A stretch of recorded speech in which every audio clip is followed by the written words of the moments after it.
السلام عليكم ورحمة الله. ازيكم حبايبي، عاملين ايه؟ اللهم صل وسلم وبارك على سيدنا محمد وعلى اله واصحابه اجمعين. النهارده هنعمل مع بعض حواوشي. عملناه مع بعض قبل كده حواوشي اسكندراني، وعملناه حواوشي سويناه في الفرن. والنهارده هنسويه على النار من فوق، على صينية على النار من فوق. مفيش اسهل من كده، وطعمه تحفة والنتيجة حلوة جدا، ان شاء الله تعجبكم. عندي اول حاجة هنا، ده المكونات بتاعتي: كيلو لحمة، حطيت عليه حوالي ربع كيلو من اللية الضاني عشان تديني طعم حلو وتست حلو كده للحواوشي. عندي هنا قطيتين، يعني دول كام واحدة صغننين، هاخد منهم قطيتين. وعندي قرنين فلفل، وهنا نص قرن كده مخبيه منهم حراق عشان احطها لهم. عندي بصلتين كبار وواحدة وسط، يعني 3 بصلات. التوابل بتاعتي: ملح، فلفل اسمر، ودي نص معلقة توابل حواوشي هنجيبها من عند العطار. هي هنلاقيها سبايسي كده، حراقة شوية، بس هتعجبكم جدا مع الحواوشي، حلو قوي. تعالوا بقى، اول حاجة هنعملها هنفرم اللحمة بتاعتنا في الكبة او في المفرمة بتاعتي بالشكل ده. انا هفرم اللحمة بتاعتي وهرجع لكم تاني. ساندي كانت بترن على. هنا فرمت اللحمة بتاعتي وركنتها على جنب هنا اهي. حطيت البصل بتاعي هنا مكان اللحمة عادي، وهنزل بقى بقطيتين محترمين كده. معلش، عفوا.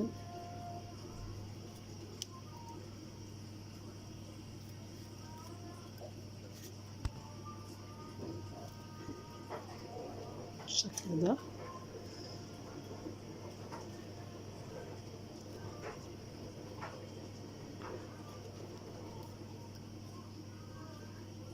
القطة غالية جدا، عندنا بتتباع غالية، ومش هنكتر، هنحط قطيتين اتنين.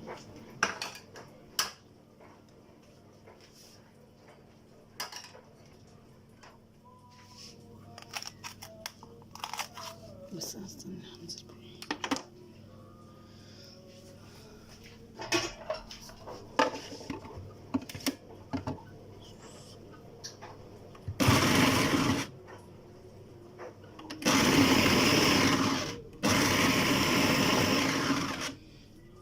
رجعنا مع بعض تاني بعد ما فرمنا اللحمه. دي كانت بصلايه فتافيت كده قطعتها.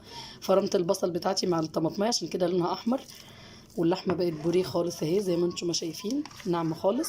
هنزل عليهم بقى بقرنين فلفل اللي انا قطعتهم، وبكبشه كده شويه من بقدونس محترمين بيخلوا لي ريحه الحواوشي عامله زي الكفته.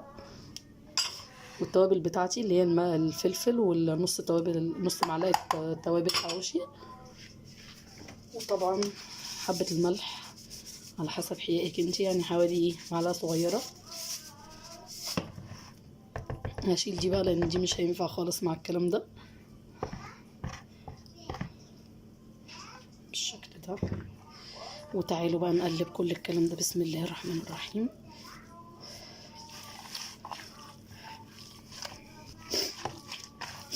عفوا، عندي برد ايه. كانت الريحه تحفه، واللحمه وهي ناعمه كده بتبقى جميله جدا.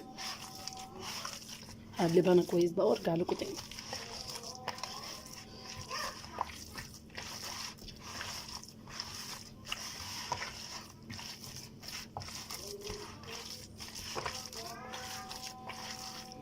طبعا حته الليه بقى مع اللحمه خلينا ريحه وطعم كده تحفه،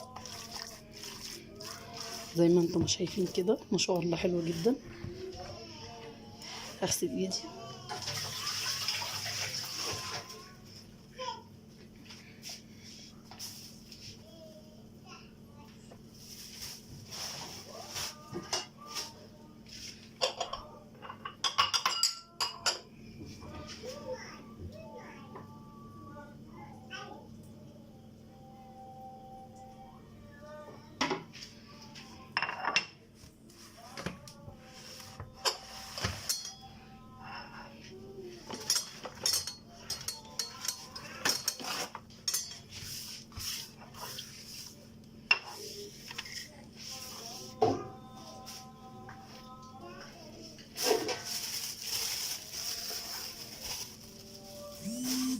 عندنا هنا بقى العيش بتاعنا، هنفتحه بالشكل ده. هدهنه من جوه سمنه، مش هدهن زيت. عندي بقى العيش بتاعي كده، افتحه بالشكل ده وهاخد فرشه سمنه كده وهدهنه من جوه بالشكل ده.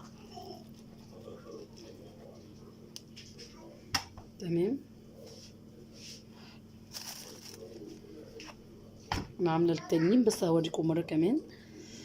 افتح كده الرغيف وهدهن من جوه بسمنه، مش هدهن بزيت لان انا كده كده هسويه في الزيت، مش هدهن غير سمنه. تعالوا بقى، انا عامله كده كميه العيش بتاعتي كلها. افتح كده الرغيف، طبعا هشتغل بايديا بقى، مش هينفع ان انا اشتغل بالمعلقه خالص. وهعبي الرغيف بالشكل ده.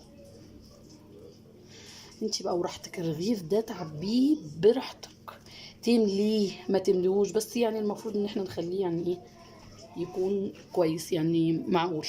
بصوا هو طبقه من جوه سميكه برضو، حلو جدا كده. تمام. هعمل الكميه بقى كلها، هعبي العيش كله وهرجع لكم تاني. عندي هنا بقى على النار الصينيه بتاعتي ده، حطيت فيها حوالي معلقتين زيت. تمام. هنزل فيها بالعيش بتاعي بالشكل ده، الحواوشي كده. هتابعه طبعا من وقت للتاني. وعندي الصينيه دي برضو بس هي سخنت معايا قوي، فيها برضو فرشه كده.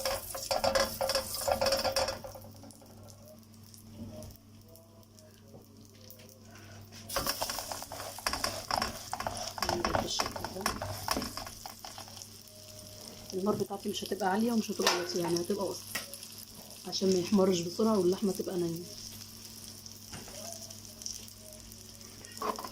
تمام. ده انا كده عندي مسويه في الصينيه الالومنيوم عادي خالص، وهنا في الصينيه تيفال برضو عادي خالص. هسيبهم بقى كده وهروح اكمل الكميه بتاعتي وهرجع لكم. انا هنا قلبته، معلش قلبته وانا ما نسيت اوريه لكم. قلبته هو لسه بيكمل سواء. النار بتاعتي هاديه زي ما انتم ما شايفين اهي، مش عاليه قوي. انا كمان من وقت للتاني بلفه كده من مكانه. نعم حاضر، هعمل الاكل على طول اهو. تمام كده، واضغط عليه كده بس.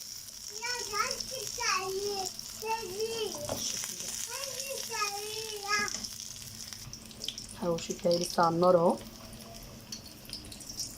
باين اهو. بصوا، لكم ان تتخيلوا هذا المنظر، والطعم بقى تحفه. ده الحواوشي بتاعي بقى اللي هو الاساسي بتاعي، اكتر من اللي هو في الفرن كمان. سهل وسريع وفي نفس الوقت طعمه بيبقى حلو جدا.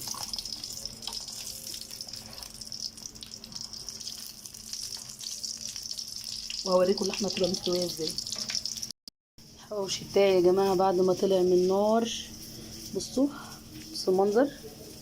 عايزه اوريكم اللحمه من جوه عامله ازاي، يعني هضطر ان انا اقطعه. بصوا شايفين، تحفه بجد بجد تحفه. ده برضه اهو اهو، شايفين عامل ازاي. رجعت لكم تاني بعد ما ختمنا الموضوع كله، خلصنا الحواوشي بتاعنا ورجعنا مع بعض تاني بعد ما خلصنا حبايبي. ادي ما شاء الله كميه الحواوشي بتاعتنا، بصوا بجد حاجه تفتح النفس، تحفه. ده كان حبه لحمه فايضين صغننين حطيتهم في النص ده، بصوا لحم تحفه بجد بجد، جميل جدا ما شاء الله. ده بقى اخر واحد طالع من هنا سخن نار، مش عارفه الفتحه بتاعته فين اهي. بصوا المنظر تحفه بجد. يا رب اكون عند حسن ظنكم. متنسوش تعملوا لايك وسبسكرايب للقناه وتفعلوا الجرس عشان يوصل لكم كل جديد. السلام عليكم.